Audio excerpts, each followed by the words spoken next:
Hey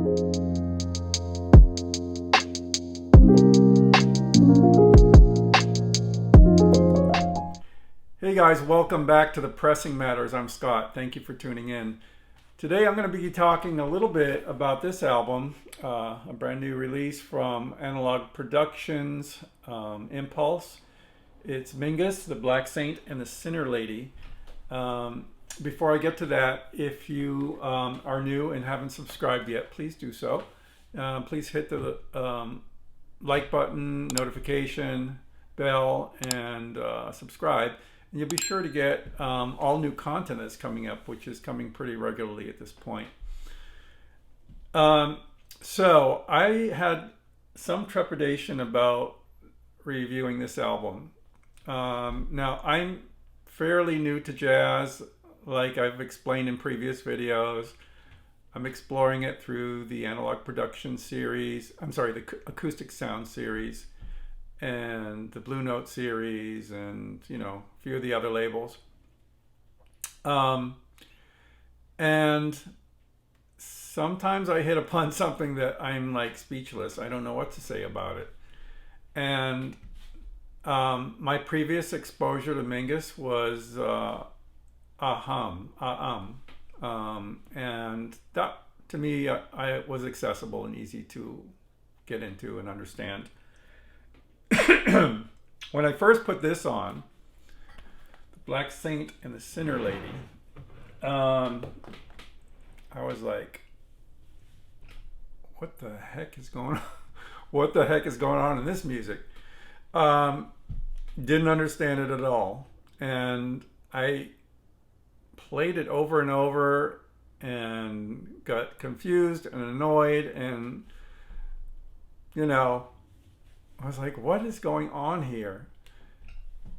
I didn't get it. I had never heard anything like it before. And it wasn't until I actually took the time to read through the liner notes. And at the end of the liner notes, there's a little essay by Edmund Pollock, PhD, a psychologist. It was after reading that I understood. In that essay, he describes the emotional message in this music and the emotional state of the artist. I wrote down some of the terms he used, and the music coming from like pain and anguish, a tug between love and hate, plea, loneliness and acceptance, plea for acceptance, respect and love, fellowship and freedom, tearful desperation, suffering, yearning for love, peace, and freedom, brooding, moaning, intensity, and mourning and tears of loneliness. I mean, that's exactly the impression I got. I didn't know how to put it into words, but I was like, this is like, sounds like a tortured artist. And I think Mingus was just trying to convey these emotions in the terms that he knew best, which is musical. Personally, I'd never heard anything like it.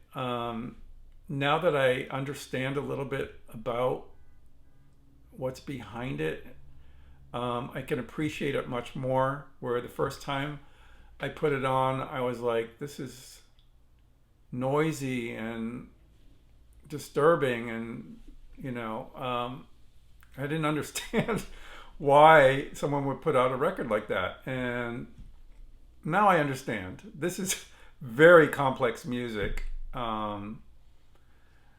and I think I actually, after listening to it a couple times since knowing more about it, I can appreciate it more, and it's growing on me more and more.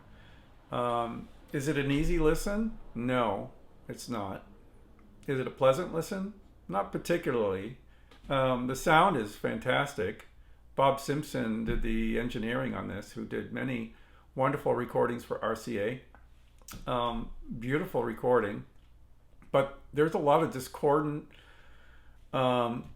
aggressive and scary kind of sounds going on in this album, and when I think about it, it is like a desperate cry for acceptance, and that is really what stuck with me throughout side one. And side two is a little bit more optimistic, a little bit of joy and peace towards the end. But wow, I mean, what a complex record. I was very surprised and angry and delighted and upset.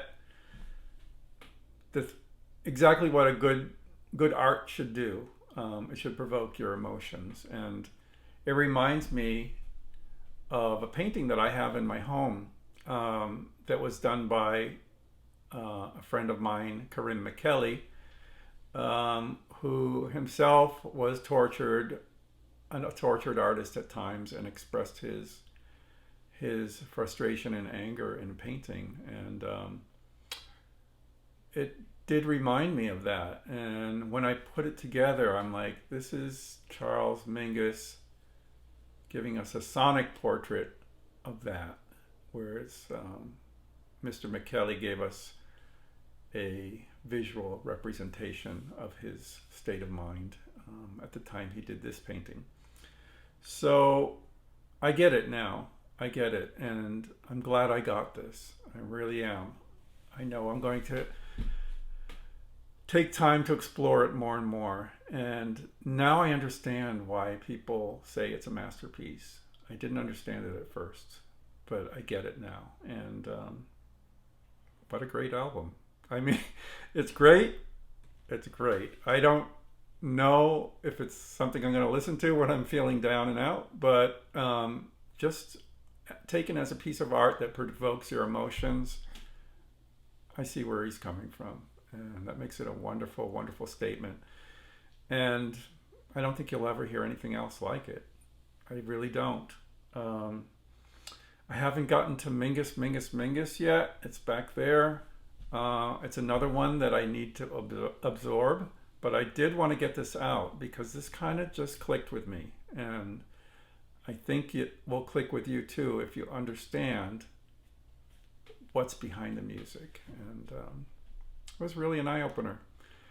So I would like to hear what you think about this album. Do you think it's like a masterpiece or just a bunch of noise? Are you upset that you got it? Are you happy? Let me know in the comment section below. I'd be fascinated to hear what you think about it. For me, as just someone exploring jazz, this has been a real eye-opener, a revelation. And I never realized that an artist, a musical artist, could convey such deep emotion like Charles Mingus has on this record, and I'm just blown away. So thank you for tuning in. Hope you enjoyed the video, and we'll see you next time. This is Scott for the Pressing Matters. Take care.